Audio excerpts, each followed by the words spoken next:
Don't you love it when things are both easier and more affordable? Like when the rain washes your car for you. Or like when you save up to 10% by bundling your renters and auto insurance with USAA. Bundle with USAA and start saving. Get a quote today.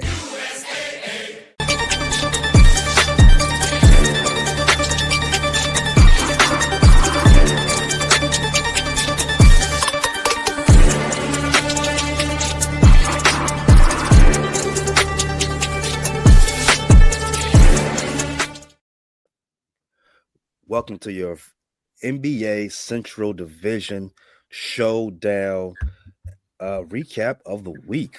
Gentlemen, Tate Boy Fresh, my boy GQ, and B Foster representing our respective NBA squads. Tate, how's it going? We've been on a little extended holiday break. Yeah, for me anyway, I want to hear the last show. Well, hear the show before that? No, I don't believe you were. Straight. Oh, right. My bad, man. I'm doing the pay. My bad, fellas. No, you owe the show push-ups now. But nah, man, everything good, man. I'm back on regular rotation now. Like I said, I missed last week. I didn't get a link. Then I found out you were supposed to host the show talking about me. And I ain't know nothing about it. I said, man, just tell me the rotation and I won't miss. But yeah, I'm back. My bad, everybody out there, Cavs fans, not having no representation for the best team in the league. I apologize to you guys. I'm here now, and we're going to talk, even though we lost last night. Man, I'm not happy with y'all for losing that game. Y'all, man. Y'all killed my little money. Mess up on your little parlays? Y'all messed up. Yeah, y'all definitely. No, I actually took Cavs. I had teased the spread, I think down to 7 or something like that. I figured this light work. I went to bed early, woke up expecting to see the money, and I'm like, well, ain't no money in my account. And then I realized, got out there and lost to the Pacers, man. Yeah, I didn't watch that game last night. I'm looking at football, and I'm like, we're gonna run through this, and we ended up losing. Just like we lost Atlanta back to back, meaning on a home and home. Now we play the Pacers tomorrow night, but man, I've been riding. The Cavs have been blessing my pockets this season, but that was another time they got me twice this year. Against Atlanta, Pacers and the Hawks. Yeah. I got them right for both Celtics games. I got them had them losing in Boston, made some money off that. Then I had them winning in Cleveland, made some money off that. But yeah, they got me bad the other night though. That Pacers, I didn't expect that. Yeah, it's no easy nights in the Central Division right now. You just spoke to it, Q and Tate. The Cavaliers 9-1 in the last 10. That won obviously last night to the Pacers. The Pacers themselves 7-3 last 10, and also not to be forgotten, the only team that's playing tonight, the Detroit Pistons, represented by B Foster. The Pistons 8-2 the last 10. So let's start there before we talk about the game that's going on tonight. I'm gonna start with you, Foster. 8-2 the last 10. Out of the last week, what game underlines the last couple of weeks for you guys? You talking about one specific game? Yeah. That's a good question.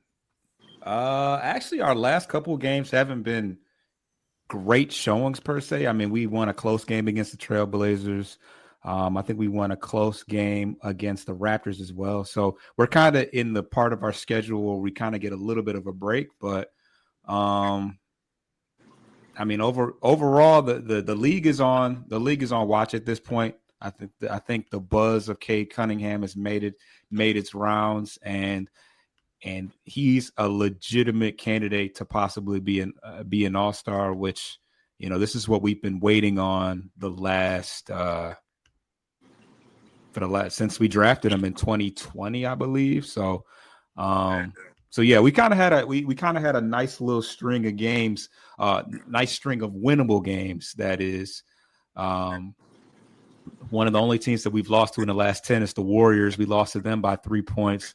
But we had a very defining win. I think the defining game was against the Timberwolves, where Cade dropped. I think he dropped 40 in that game. But we were pretty much up on on Minnesota the entire way through. So we're one game above 500, like you said, 8-2 in the last 10, and seem to be doing pretty well despite Jaden Ivey having that gruesome injury to his ankle or his leg. His ankle? Broke his fibula. Yeah, broke his fibula. So that game against the Timberwolves, you all won almost by 15 points. It was a shootout between Cade Cunningham and Edwards, Jordan's son. Cade, like you said, he had 40 and 9. And only three assists. Only 3 turnovers, which has been one of his weak points for early in the career. And for his credit, he had 53. I think Randall contributed a little bit, but I think Mike Conley had 0 and he started the game. So it was pretty much the Edwards show with a little sprinkle of Randall. Sprinkle of Randall. That's the way they want to keep it. Pause. Yeah, I was like, this sounds crazy, but after Diddy with the baby oil, I don't think we can sprinkle anymore. That's definitely one. All right, so the Pistons, now that you're one game above 500, you're sitting not comfortably, but you are in the 8th spot in the East, which is what you're 2 games ahead of the Hawks. 2 games ahead of the Hawks or the one game ahead of the Hawks, who are sitting at 19-19, and the Bulls, who I'm coming to next. 3 games. Touchdown. The Bulls 18-21. They are 5-5 in the last 10. Q. The Bulls lost last night to the Kings, but no Kobe White that game. But you did have a lot of Zach LaVine. Zach LaVine had another one. Zach LaVine, hey, he's boosting that trade value. 6 straight games, 30+. Hey, bring him stop here. Playing with it. Hey, Zach, come get him. Come get Zach LaVine. Hey, he could do work for some contender heading down the playoffs. If you need a bucket, Zach is the man to go to. Think he's shooting 49% from the floor, which is 38% from 3. He's still an efficient scorer. Not the best decision maker, but he can come and get a bucket though. Yeah, he's having one of his best seasons in his career, to be honest with you. Like you said, his split so far reads 50, 80, 45. Oh, he's shooting 45 from 3? 112 for 250. I ain't checked his stats in a while. He didn't shot up over these last 6 games. Last I checked, yeah, he's around 38, 39. He's at 45. Yeah, the man is still a bucket. Yeah, they need to do something. They need to do something with Zach. Either decide what they're going to. The Bulls. I think the Bulls are going to make the playoffs this year. Unfortunately, unless they trade people, I really want to get into that. I think I said on the show before. I want one of those 3 young dudes coming out. Pause. So you got to. Hey, it's dangerous out here. It's that I'm trying to stay safe and dangerous. But the 2 kids from Rucker and Cooper Flag, I think those are guys who could possibly, change the trajectory of a franchise. And I think that's what the Bulls need to be aiming for. But they don't seem in any rush to sell any assets. Yeah, I think they'll get to the play-in, win a play-in game, and lose the second one again. I don't think the trade market for Zach is very hot, but it's not. But you got to take what you can get. I don't think you're in a position to ask for a lot of assets back. Well, how long you got this contract? 2 seasons, I think. 2 after this? Yeah, I think it's 2 more after this one. He got 2 more or 3 more after this. Something in that matter. I'll look it up. Yeah. It's movable. What's he getting paid per year? A lot, like 40 million or something. Yeah, you're right. I think it's somewhere in 35, 40, somewhere in there. But with the way that the TV contracts are going up and the way the salary cap, that's not that much. Yeah, that's not the highest paid player on the team anymore. On the team? No.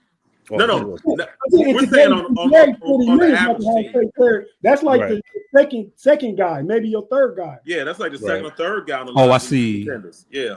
I see what you're on the saying. Bulls, yeah, he's the highest paid guy, but we're saying, on a contender, that's like the second or third highest paid guy. So he's making 43 this year, and then in a sense, he makes 40, basically 46, and then 49 the next 2 years. Now you questioning it. So it's 2 more years after this. Yes. Okay. So it's nearly 50. He'll be making nearly 50 in his final contract year. That's insane. In 3 years, a dude like Austin Reeves will be making $50 million. So, I mean, that's the way it's going. I'm sure Kobe White will make $50 million a year before it's all said and done. It is trending that way, but that's crazy to think about. They're getting crazy money. I think they said SGA will be eligible for like 80 or I don't know what it was, 60. I don't know what they said it was. It was whatever he's eligible for. They better pay him. Right. Yeah, whatever it is. You don't even negotiate with Shea. Nah. When SGA contract is up, he getting all of it. Hey, no Diddy. Every penny. Hey, I told Big G he's a year ahead of schedule. I said Shea is greater than Luka now. You said SGA is better than Luka now? Yeah. I don't disagree. He been saying that for the past 2 seasons. I just said he was a year too early. Now Shea is. Gotcha. Yeah. Okay. So back with the Bulls, their trade. I think we just ran down why Zach's trade market is a little colder than what it should be for somebody putting up the numbers he is. But his running mate, Bucci Man, Nikola Vucevic, he's having an all-star season for himself as well. A double-double. 20 and 10 for somebody, I think he's 33, 34 years old? Yeah. Averaging 20 and 10 on 55, 80, 43. Is he a defensive liability? Yes. Definitely. Definitely. Very much so. As liable as you can be. He is not a rim stopper at all. And he can get picked on in the pick and roll. He is the guy you want to go. He is the guy you want to go at in the Bulls lineup. And Zach LaVine is still in the Bulls lineup, mind you. So that lets you know. Speaks volumes. Right. So that makes Lonzo Ball's availability that much more important for the Bulls. And you said there was no Kobe this last game. He started. Lonzo Ball's first game starting in what? 4 seasons? Man, the Balls are winning. Did y'all hear that banger? Yeah, man, it's lit. 2005, we back in it. We all the same age, fellas. That's something we would have been listening to when we was wearing our big white T-shirt, going to the college parties. Hey, shout out to Jello though. $13 million record deal. I don't know what he's gonna have else. Ain't he from California? Yeah, Chino. Why does he sound like he's from New Orleans in that song? We're not all the same age. And I don't know about all the balls, whatever you said. They all winning. They winning. He said the Balls are winning. He's like, I don't know. You said the Ball family are winning. The Ball family is up. Okay. I got you. I didn't pick it up at first either. No, I didn't even pick it up either. No Diddy. The Ball family is winning though. Yeah. So how's Lonzo looking? Well, this first start, bad. I think that's the first player the Bulls need to try to put their maximum sale on. You know what I'm saying? That anybody that calls the Bulls asking for players, Lonzo Ball is the one that they need to be trying to get rid of. Lonzo looks like the guy 3 years ago when he was playing really good ball. The problem with Lonzo Ball is I don't think he'll ever not be on minute restriction again or be available for back-to-back. I think he scored 15 and was 5 of 8 from the three-point line. I mean, he still provides good defense. He's still a good spot-up shooter. He's still a good floor general. It's just that you can only get 20 minutes out of him. See, the fact that he developed a shot is going to help him because that's going to extend his career a lot. That athleticism, will never be the same. So, I mean, he was never a great athlete in the first place, though. So, but he's 6. Yeah. But he is he's like 6'6", though, right? He's pretty tall. He's 6'6". Good ball handler, good floor general still. Yeah. That's an expiring deal? Yes. Yeah. Yeah. So what can y'all really ask for? I mean, Probably he's second round a pick. he's a very good defender. So Yeah. a team that's looking to try to contend, that's the guy they need to be going after because He's a very versatile defender at 6'6". I mean, Lonzo's a guy that can guard front court players. A couple years ago, when he was actually, when he was playing his best ball, there was one game where we beat the Lakers where he was guarding Anthony Davis down the stretch and holding his own. Yeah, he's a very versatile defender. He can now you get guards that are a little quick, they can give him trouble, but big guards, small wings, he does a good job of defending them. Pistons need a point guard. Pistons got a lot of draft picks too. Lonzo is a good nice guard for that second unit. Really good guard for that second unit. No, I'm not mad at it. He even could not right away, but eventually be the starter, and then them two would be formidable, both lengthy and can defend and can. Hey, you trying to start, Lonzo? You trying to blow out one of them knees, man? Slow down. Yeah, that's what I'm saying. Like, slow down. I mean, didn't he get hurt? So he was clear for action, and then didn't he immediately injure himself early in the year? Like, I can't remember. Something else though. It wasn't his knee, but yeah, it was a risk. You can't win for losing. It's like, dude, just gonna find a way to hurt something. Like, yeah. So, but I could definitely see him in the later stage of his career having that Sean Livingston type role for a team that's contending. Grant Hill with the Phoenix Suns. Yeah. That type of role. That's what type of energy he on. Yeah. Yeah, but shout out to LeVar, one of the greatest sports dads of all time. Yeah, is there a better dad? I don't know. Jordan got 2 sons in the league. What? Edwards and who? Butler. And Butler. Oh yeah. He ain't raised them though. I don't know. I don't trust him. That is how Jordan get out. He raised them by not raising them. He knew exactly what they needed. Right. Gotta let them flourish. Father energy to get them out there. And that's how they became the dogs. You see what happened to the 2 he did raise. Man, they run around in Nike factory CEOs painting and doing cocaine, doing drugs, white women. Man. So.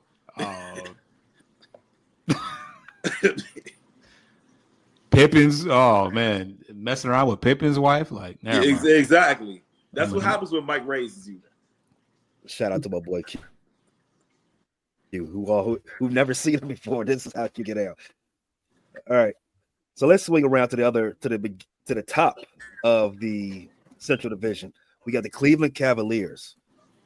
Wanted to come into this episode undefeated in the last 10, but fell to those Pacers last night. Tate, tell us about it. The last 10 games, what was the final? What was the game that most stuck out to you? Oh man, it was the best game of the year in the NBA. The Cavs versus OKC. That was a great one. And they go at it again 30. That was a great game, man. And I'm real interested in seeing what that matchup looked like when Chet is back. Because I keep forgetting OKC don't even have Chet back yet. Right, that's rough. It's crazy. Yeah. But I think the whole Western Conference needs to be afraid. Yeah. Oh yeah. No, they for real. They're definitely the best team in the West.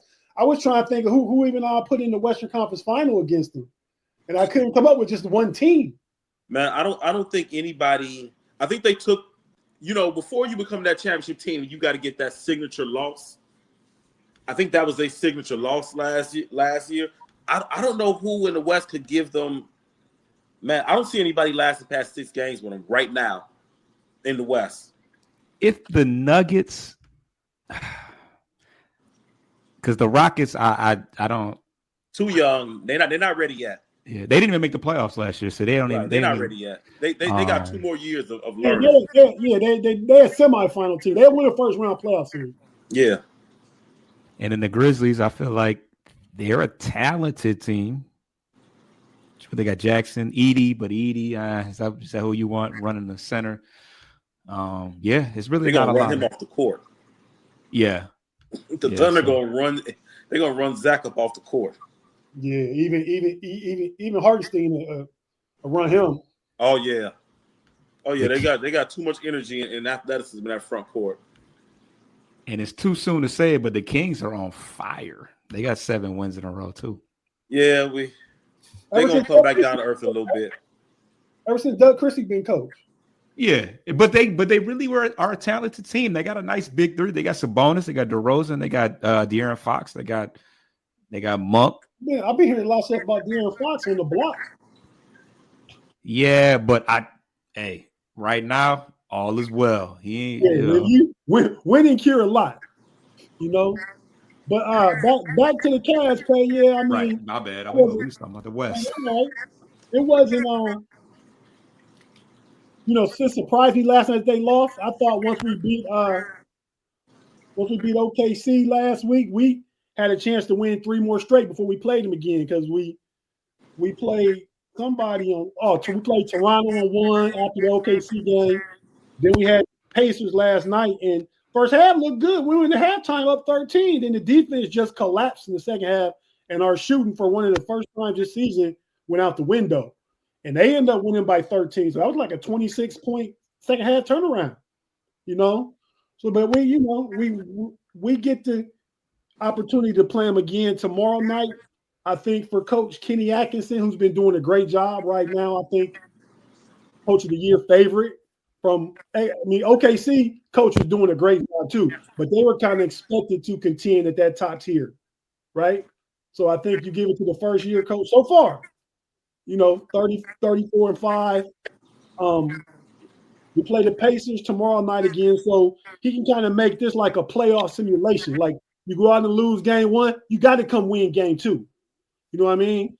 So I kind of like these games where you see the same opponent consecutively. I do kind of like the atmosphere with it. It does give a playoff vibe. I gotta give a shout out to the Quad Father Pay. He say nobody in the West beating OKC. One of the teams, like B Foss mentioned, Memphis and Sacktown, they get their stuff together, man. I like the talent on Minnesota's roster. I like the talent. Now, since they put this thing together in the offseason and got Julius Randle and that move and all that, they ain't been playing well together. But if they can come out and get something together, I like their talent and I like the dog they got in them to be able to compete. So we'll see about that one. But the Cavs, yeah, man, looking good. Looking forward to watching tomorrow, and I believe, Tuesday, Thursday. So we get a rest, and we go out to OKC and get to play them on their court. So I'm looking forward to that being a really good game too. And he's proving it more and more. Evan Mobley's ascending. I mean, we already knew he's here already. Yeah, he's here now. He's here already. Yeah, but before this year it was mostly defensive end. Now dude is just filling the stat sheet up, man. His drive percentage is up like 66% from what it was. He's stronger and he's gonna get stronger. Giannis said about Evan Mobley, if that dude gets stronger and keep working, he could be better than me. That's what Giannis said. So Evan Mobley definitely the 1B on that team right now. Oh yeah. Definitely right up there with Mitchell. Mitchell is playing the kind of game he needs to play, man. His scoring average is down, but he's doing more for the team. He's only averaging 23 a game, his lowest since his rookie year. But I like the ball he's been playing too. Yeah. And Darius Garland and Jared Allen. Darius Garland hooping too, yeah. Yeah, he averaging like 20 and 11 for that 10-game win streak. So yeah, I like the direction. I hate the loss yesterday, but I like the direction and the way they playing basketball. The Cavs better get it together, man. They got so far they got 5 losses.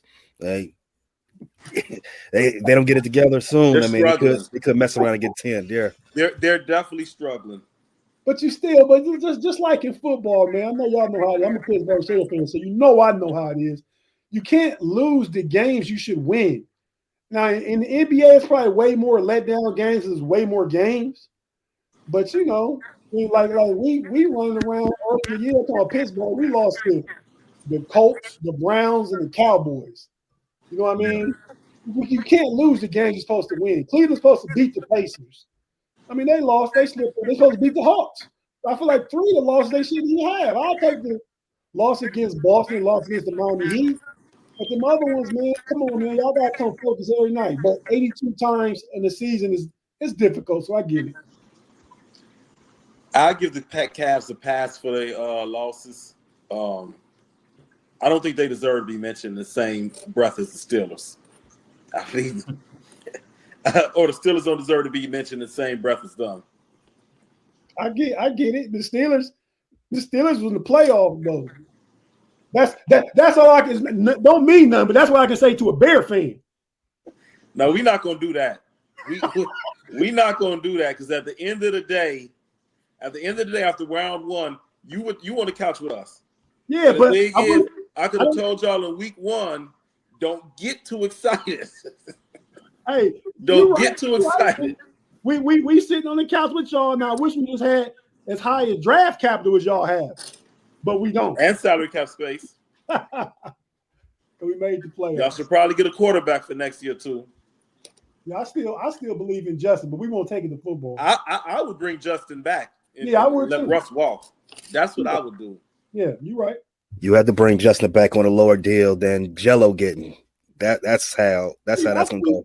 I think you give him two years, $30 million. And you got to if you want him to be your starter. You can't do him like that. Put him on another 1 year deal. You got to show good faith and give him a 2 or 3 year deal. Sam Darnold just signed for 1 year for 10. So I'm saying give Justin 2 years for 30.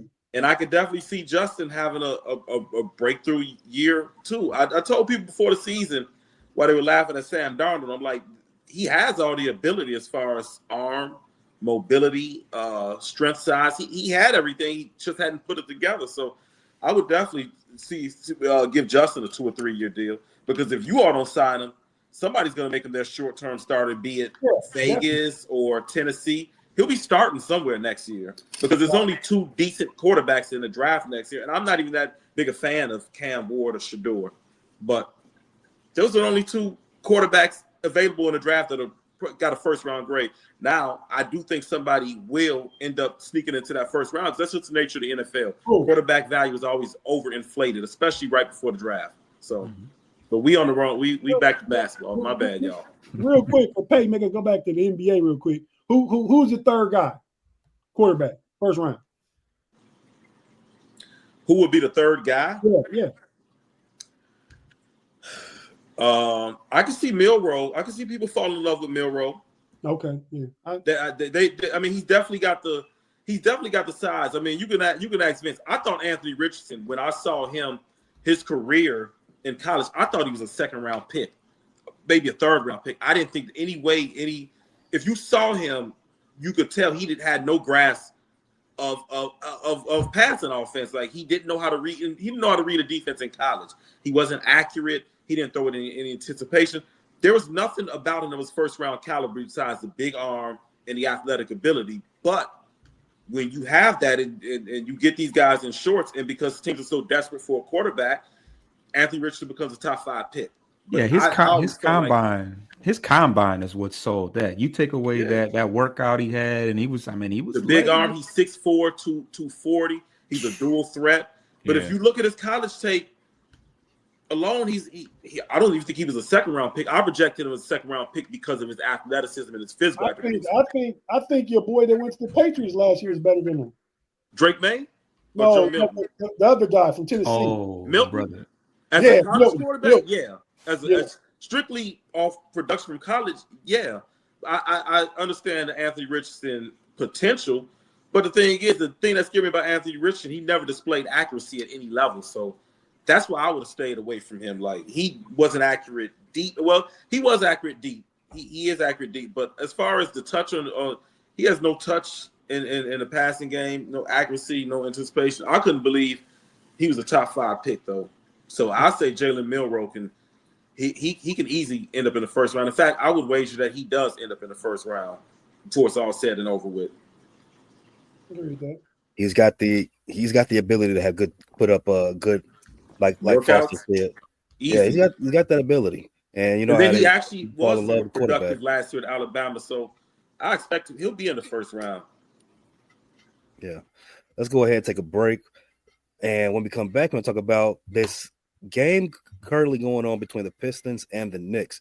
Stay right there if you're watching live. If you're listening on audio, check out our advertising partners. Do them like you do us and show them some love.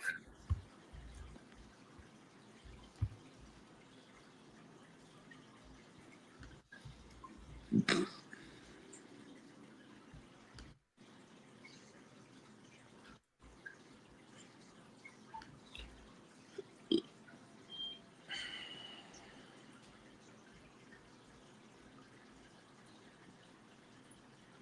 right, fellas, there's only one game going on in the Central Division tonight. That's the New York Knicks against the Detroit Pistons. B. Foster.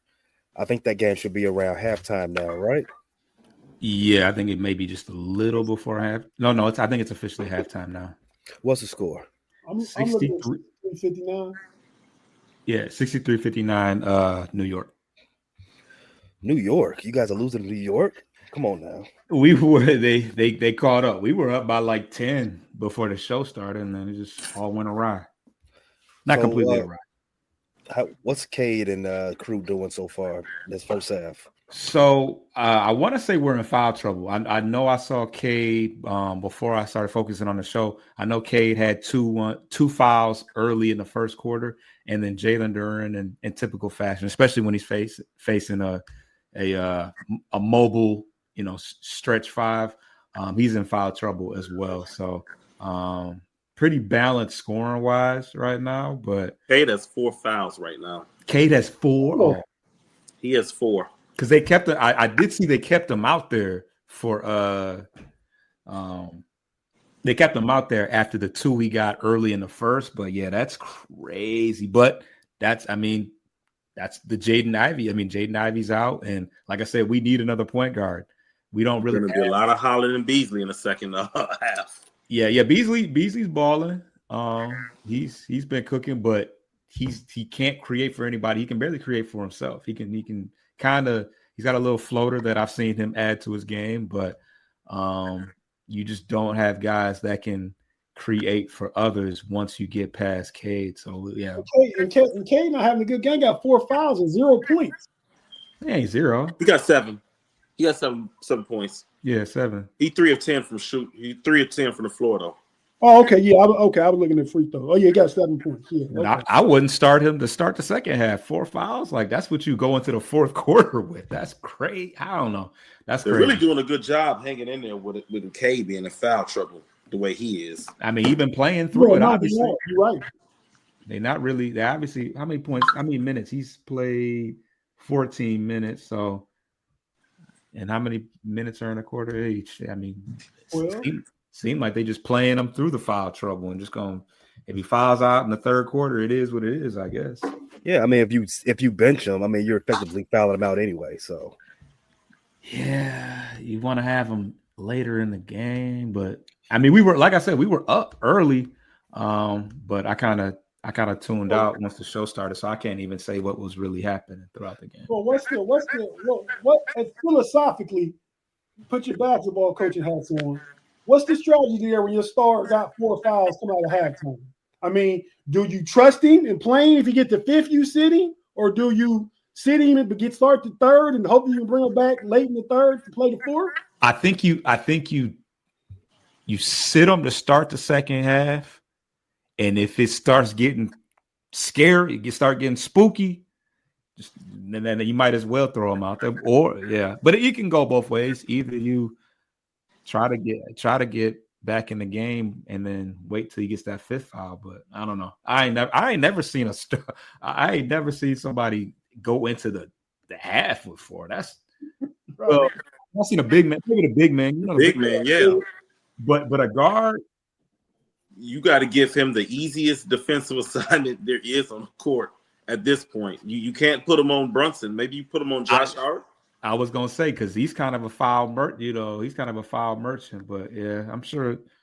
Yeah, Hart should be the easiest one, but he's an agitator. He's a rebounder.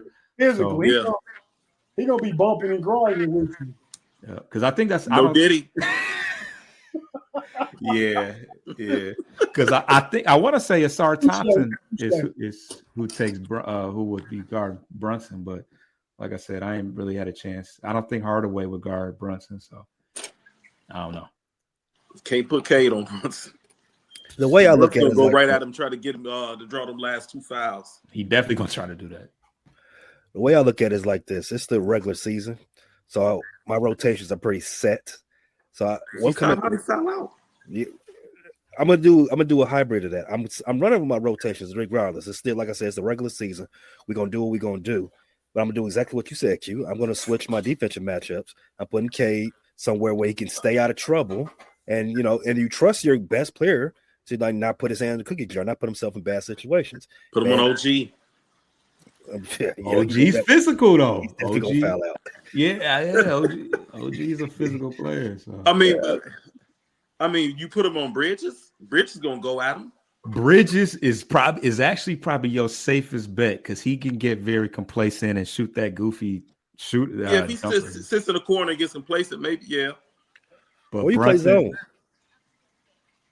Can they still do they do that? Well, I mean, they can play an NBA style zone, matchup zone. There's ways you can protect the guy, but I'm not going. I mean, if I bench him, I'm doing effectively what fouling him out is anyway. I'm taking him off the floor. Yeah, you're doing what Tibbs wants you to do. That's exactly what Tibbs wants you to do. Right. Because Tibbs won every regular season win possible. And he gonna run his starters if they not in foul trouble. He gonna run them starters into the dirt. Right.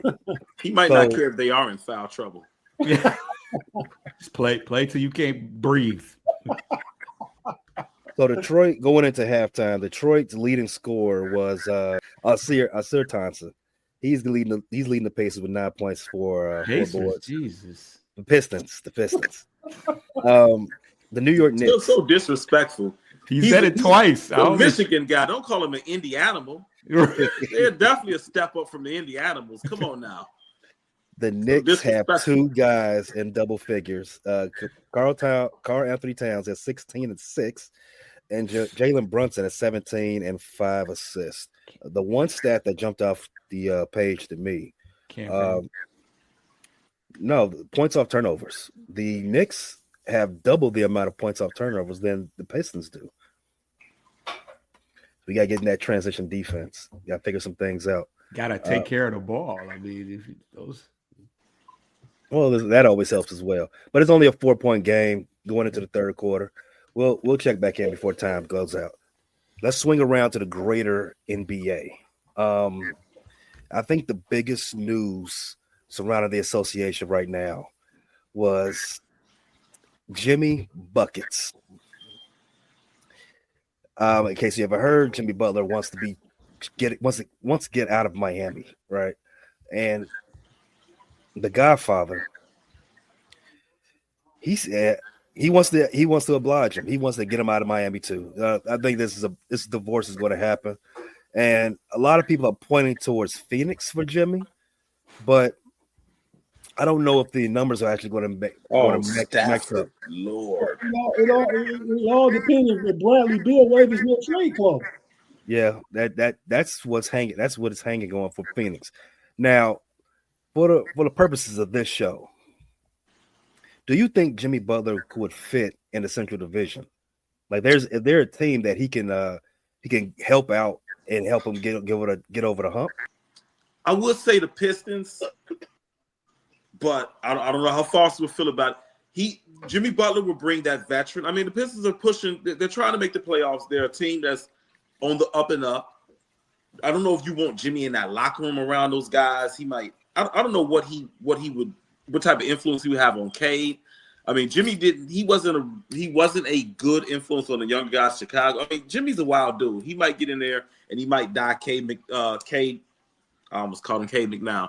Cade Cunningham's pubes or something. You don't know what Jimmy will do. Yes, he might dye his pubes. He might bring a dog to that team. He could be. I could see the Pistons adding Jimmy Butler if it goes right. If he has the chemistry with them and inserted in there, they might be able to get out the first round, depending on who they see in the first round. So, I think you said backstage maybe the Pacers pay. I don't know. How would him and Tyrese? I mean, I think him and Tyrese would. I don't think that would mix good. He might beat Halliburton up. That's the thing. And Halliburton is fragile. So he might end up getting hurt. He too soft for Jimmy. Exactly. See, Jimmy probably in Minnesota with Cat and Anthony Wiggins, Exactly. They were too soft. He's gonna beat up Halliburton back there. But see, I don't think I think Cade. I think Cade is cut a lot of different than a Halliburton. I think that if the buy-in was right, I think that it would be I think that he would bring something to what Detroit's got going on that could really work. I just don't know, because we are a team that's on the cusp that needs another star. But it's a young team. Would you buy into being on a young team and be patient? That's the thing. Because I feel like he's got something left in the tank, and I think that in a situation where Cade is the man, I think Jimmy could be a nice complementary player. I just know that he's already had to carry two teams to championships basically by himself. I think the one year that he went with Denver, Hero was hurt, and then I think the bubble year with LA, he was, I think, kind of that classic picture where he's just tired. Just worn out. Yeah, I'm trying to say something without being pause worthy, but he was he had nothing left in the tank. So the buy-in would have to be there. We know the potential to how bad it could be if he got somewhere that he didn't want to go. But I think that the Detroit would feed off of the competitiveness, the toughness. I think him and Stewart would, if they're together in lockstep on the same page, I think that would be a dynamic front. But I also could see. Or another Malice at the Palace. Yeah, with them going at each other, Stewart ain't got it all upstairs. All Jimmy got to do is rile up Stewart, and they go punching fans or opposing team players. That could be a good dynamic, or he could unlock that villain in Stewart that is waiting to get out. So, the league already hates him. They're already like, get him out of the league. He's trash, man. We love Isaiah Stewart here. 90s type player. Yeah, big time. But yeah, so I would worry about us mortgaging our future for a guy that may not have the buy-in, because he is like 35 years old. So he wants that ring. Who you got to make it work to give up? You got a couple of young guys. I'd say Jay and Ivy part of it. Which I feel like it would be a weird thing. Now that he's hurt, I feel like it would feel like crazy abandonment to get rid of him now. If he was healthy right now, I would feel better in my heart doing it. But outside of that, you got Tim Hardaway that's on an expiring contract.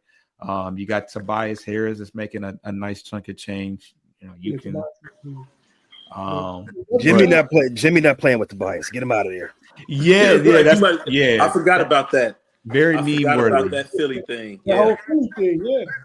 But he would have to go. But we got Asar Thompson. You got Ron Holland. It's kind of too early to give up on Ron though. I know you got young players. I'm talking about the money. Oh yeah.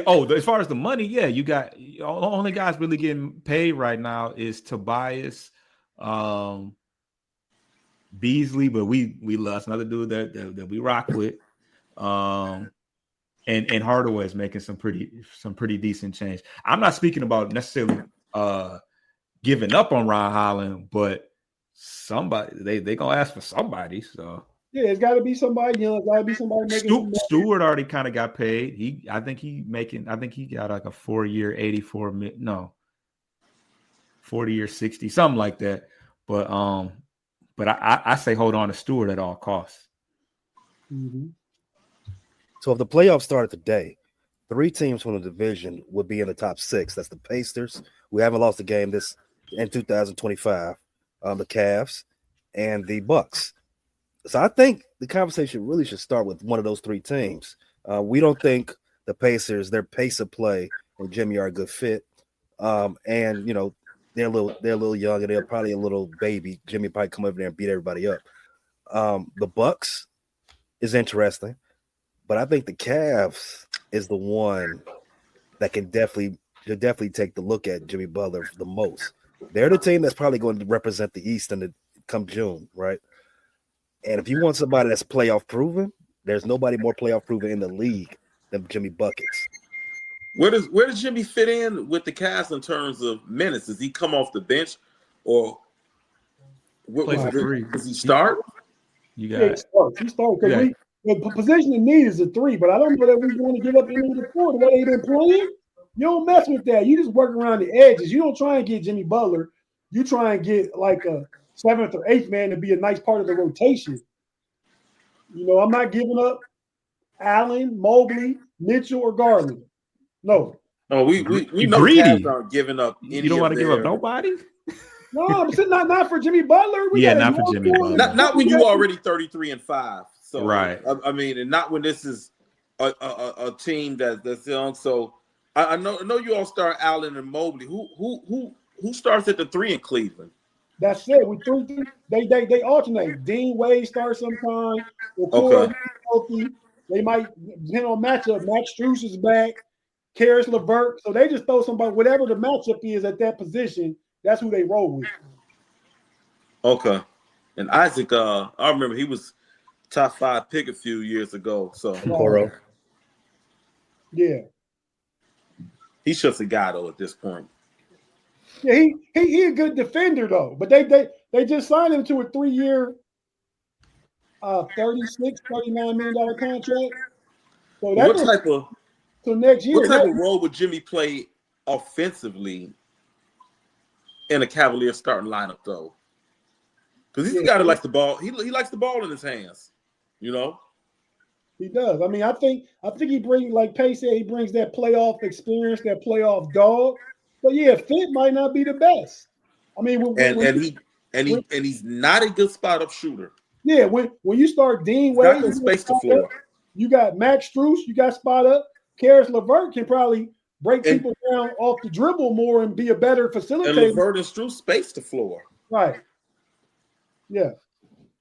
Now, Jimmy has shot better as of the last on low volume, but he shot pretty efficiently from 3. But yeah, I mean, what's he shooting this year from behind the arc? It was brutal when I looked up earlier in the season. It's like 27% or something like that. What's he at now? 37.5, and it was he raised it. Okay, he raised it. And it was 41 last year. Okay. Shooting 2, he shot 2.5 a game last year, but 41% is. Did he? Yeah, that's not bad. He'll definitely get the shots with Garland and Mitchell.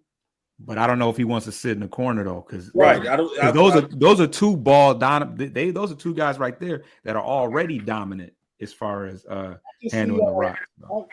And I can't remember if Jimmy's if he's a good shooter from the corner or spotting up. I mean, when he was with the Bulls, he had a lot of shots, you know, off the dribble. He had a lot of 3-pointers off the dribble in rhythm. That was his thing. So I'm just saying, it's different shooting in rhythm when you shoot 3s versus spotting up in a corner. You know, those are 2 different skill sets. I think that if the volume went up, I think the percentage would drop because historically, like you said, not his game. Yeah, agreed. His first year, he shot 18%. Ugh. Yeah, he's he's always been. Yeah, he's a mid-range guy and a guy that likes to, you know. And is he a movement shooter? He's not a movement shooter either, right? Like he's not a guy you put off screens, right? No, that's not been Jimmy's strength. No. So yeah, I think that fit is actually terrible. He can always go back to Chicago, lead them to the promised land. I don't know if Jimmy can ever go back to Chicago. There's not going to be the Jimmy Butler night like we had the D Rose night when he retired. So no. That 21 is not getting that in the rafters. There's no Joakim Noah there to fight with him in the locker room anymore. So that's true. And somebody who's a cynic will say Jimmy Butler had a better Bulls career than Derrick Rose. Not me. I wouldn't say that. But some people have whispered that. Really? Some people have whispered that. 6 years. I think he went to 3 All-Star games in Chicago. I don't agree with that because the MVP alone puts Rose over Jimmy time in Chicago. No, Jimmy probably has had a better career than Rose. Yeah. I mean, he was more healthy for longer. Two finals, yeah. 2 finals. But he ain't getting no statue and no No, because he's not from Chicago. If D Rose wasn't from Chicago, he wouldn't have got none of that. They not retiring his jersey nowhere. Hey, Falls, he would have got the jersey retired. Brandon Roy. He be Brandon Roy. He wouldn't. Not quite Brandon Roy, but yeah, he wouldn't have got the statue. No, not a statue. Jersey, yeah. I don't know any MVP. Jersey? Yeah, I don't know anybody who's been an MVP that doesn't have their jersey retired somewhere. Even Charles Barkley, I think his jersey retired in Phoenix, right? I'm not knowing Philly. In Philly. That's where he most known. Oh well, I guess Philly was where. Yeah, so I mean, you win an MVP. There's not that many MVPs in NBA history. There's not that many living MVPs. So I think a guy wins the MVP, you're gonna get that jersey retired, especially if you did your prime in that city. But statue, no, D Rose, and I'm okay with that. Statue, he's from Chicago. I'm okay with that because of the story. Yeah. Hey, Payne. Inglewood's home. You went to the Jimmy Butler news. I mean, I just want to ask y'all thoughts on NBA related news. This whole thing with LeBron and Drake and academic going off and putting business out there. How y'all feel about all that? Wait, what happened? LeBron did what? Academics been telling on people, man. No, I'm not into it. What do academics do? He had a little on his podcast where he siding with Drake. He say, LeBron, you only like white girls. Drake hook you up when you come to Toronto. All these NDA parties where he said LeBron likes white girls. And that he cheat on it because like LeBron is one of those people that they kind of celebrate, black love. He don't cheat on his wife, and you gonna go and tell on him. That's corny. It all started Q, because LeBron was at a Drake show or not Drake. I mean Kendrick show or dancing off the Drake diss song. Drake got mad and made a diss song about LeBron called about Irish and kind of put it out there, LeBron business, and now academic running with it.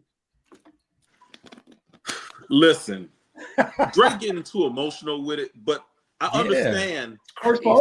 Listen, I understand. Y'all gotta put yourselves in a rapper or just in your career. If you got somebody that is your op, you know what I'm saying, and you see somebody cool and kicking it with them, that's gonna make you feel some type of way. I can understand why Drake gets upset when he sees somebody, because They Not Like Us is the defining diss to Drake's career. You know what I'm saying? So even though it's a cool song and you might enjoy it, you can't dance, you can't be Drake's homie and just chopping it up. You know what I'm saying? Well, now, my rebuttal to that was, what if LeBron just feeling the hook? They not like us. Like, but that's like the biggest part of it, though. That's the biggest. You can feel the hook. There's a difference between feeling it and turning up to it. Like I'm in Chicago, so if in Chicago, neighborhoods are against each other. So if somebody was dissing my homies or my hood, I might like it in private. I'm not going to blast it in my car. I'm not going to be turning up to it. I can't do that. You know what I'm saying? But I can enjoy it in private, but I can't be outside, nodding my head to it and enjoying it. And you just, I mean, this is a little bit more. This is life and death. That's more extreme. That's more extreme. But I get the point. But that's Drake's career. That the way this Kendrick Drake rivalry is gone, it's went past the point of friendly rivalry. You know what I'm saying? Oh yeah, wait. When Drake dissed everybody in Big Sean's song "Control" 10 years ago, that was friendly rivalry. You can enjoy that, even though he dissed a bunch of people in that. This one, I can understand why Drake is upset at LeBron. I think it's weak when you go and insinuate somebody's cheating on their wife. That's against all man law, bro codes. Drake, academics, y'all out of order. Y'all are out of order for that. Terrible. That's terrible. Can you imagine going home? Like that's one of the weakest things you could do as a man. Yes, probably, yeah. outside of doing messing with kids in any way. That's I mean, of legal things that won't get you put in jail, of man law, man code. That's one of the weakest things you could do. Yeah. Let that man get caught cheating on his own. Yeah. Truth or false? Like this could all be cap. But it sounds crazy. But that's not a good look in the James household.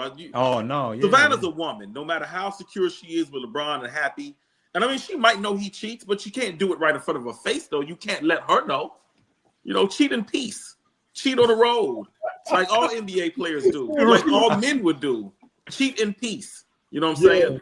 Shout out to the homies Lamar Thomas, Sweet Tea. Said Drake Wayne for that.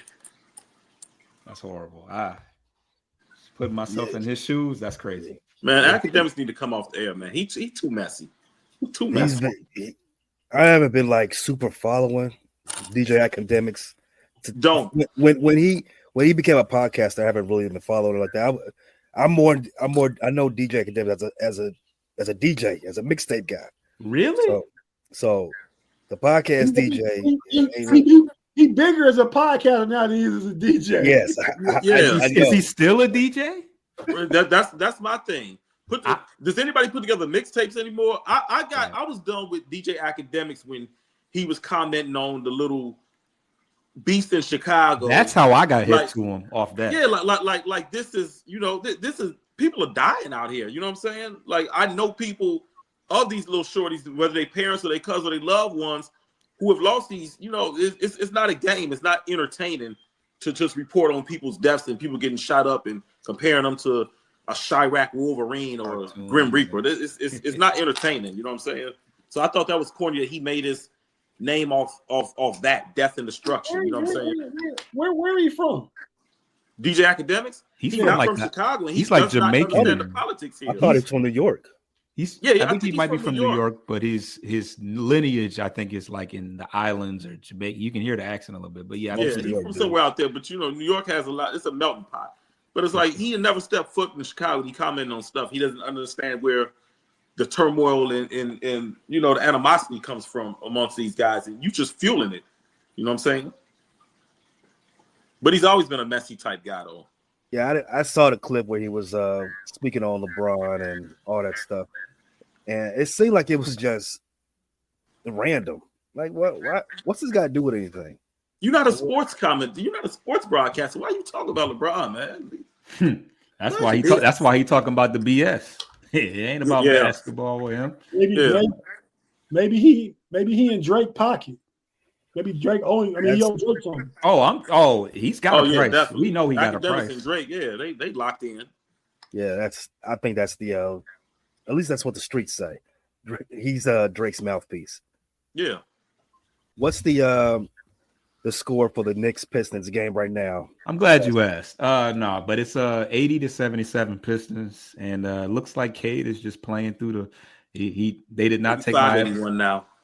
Is it? Yeah, I'm streaming, so okay. I'm probably a little behind, but Cade balled in this second half. 4 fouls. He stopped him from being aggressive on the offensive end. Yeah, how much he got now? He got 22 now. Wow. Yeah, they knew to keep him. He been going crazy in the third quarter. That's what you do with dogs, Tate. You tell them, hey, look, we ain't taking you out the game, but you know what you got to do. He might not need Jimmy. Maybe not that. There's a couple other options out there, but it looks like Trajan Langdon is speeding up his time, what do you call that, timeline or whatever, to be a contender this year. So the Pistons might be able to win a round this year. No, whoa. If Ivy was still playing, they might be able to win a round this year. I don't know. We got to see where the seeds fall. Am I being is that too ambitious? That's very ambitious. Okay. I forgot the Alaskan Assassin was y'all general manager. I can't see anything good happening. Wait, because of that you're saying? Yeah, I forgot. Yeah. He's a Duke guy, so okay. He is never going to have kind things to say about anybody anywhere from Duke. Because the turnaround that we made already doesn't matter. He's a Duke guy. It's kind of insane, but Cade is like a top 10 player right now. over the last 10 games or I wouldn't this say top season? 10 yet. Not yet.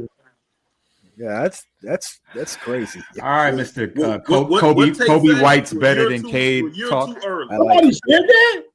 Nobody Well, said you're that. too early Cade on that. said that. I don't think I said that, did I? Then what you say about Kobe That's it. White and Cade? I think Kobe White's a beast. I don't know if I actually said he was better. Hey, Maybe I did. I ain't gonna. Hey, I Kobe feel dunked like you on- did. I feel like if we go back to the Did we first see how show, Kobe dunked on Victor I ain't Wembanyama? gonna Did we run from see it. how Kobe put Victor in the bucket? Victor was late. I mean, he had already put the ball. Don't He had matter. already Put put the Kobe in ball the in the ring. All-Star game off that. Put him in the All-Star game. Put him in there. Yeah. As That's long as he definitely doesn't take Cade. That's definitely gonna be a statue. Hey, that definitely is a statue. Is he ever gonna be that good? Come on, man. Come on, he's Don't already matter. that I good. need to see Makes a Cade good dunk on poster. Victor. It makes a good I poster. need The to see statue is Cade crazy. dunk on Wembanyama. When Cade dunks on Wembanyama, we come back to the table. We talk. He done put some dudes. Who did he dunk on? Not Wemby, but Wemby was. Yeah, when y'all said I don't even know why he jumped. Because he wanted to be in a Kobe White poster. Yeah, because it was so late. Like Victor who though? Victor who? Wembanyama. Wembanyama. Oh, he dunked on Wemby? Or he dunked nasty. Watch it. Look, Just Yeah, watch it. you Put him must in be the sleeper. It was such a late attempted. It was one It was of those. late, but it looked bad. It looked bad. It like looked bad real because time. you see his, But yeah, it happened. It happened. Where could we get more of the Pistons report and all the news on Cade Cunningham there, Foster? Bleachers to Speakers on YouTube, post-game podcast on all audio aggregators, and there's also some writing pieces on ffsn.com. I think that's Back to that tape. Same question for you. All the Cavaliers talk can be found where? On That's Rather Cavalier podcast. That's Rather Cavalier on Fans First Sports Network. On the audio, you can find that on Apple Podcasts, Spotify, Google, Amazon, iHeartRadio, wherever you listen to audio podcasts, you can find it. Lately, it's just been a lot of these shows, but I'm trying to get a consistent partner to roll with me so we can get some content up now that football is over with for me. So we'll see what's going on there. That's the basketball side of it. So on the Frustrated Chicago Sports Fan channel, in relation to basketball, that's where you can find all of our Chicago Bulls, Chicago White Sox, Chicago Cubs, and Chicago Bears content. If you see the scroll on the bottom, Frustrated Chicago Sports Fans channel, check us out there at YouTube. Yeah, fellas, great show. Next week, next Monday, we'll be doing this all over again for the this week to see if we can continue this winning ways for the Central Division. Enjoy Monday Night Football, and it looks like the Rams are about to score another touchdown. The Vikings just fumbled the ball. They was in the red zone. Yep. All right, man. Oh, speaking of the Rams, thoughts and prayers to everybody in California right now going through those wildfires. Good night, everybody. Thanks for listening to this latest edition from the Frustrated Chicago Sports Fan channel. Whether you listen to this on Apple Podcasts or Spotify or watch it on YouTube, make sure you like, subscribe, share with a friend, and hit the notification bell so you never miss a drop. And all my homies from Chicago, we say three things: bear down, go Cubs go, and sell the team, Jerry.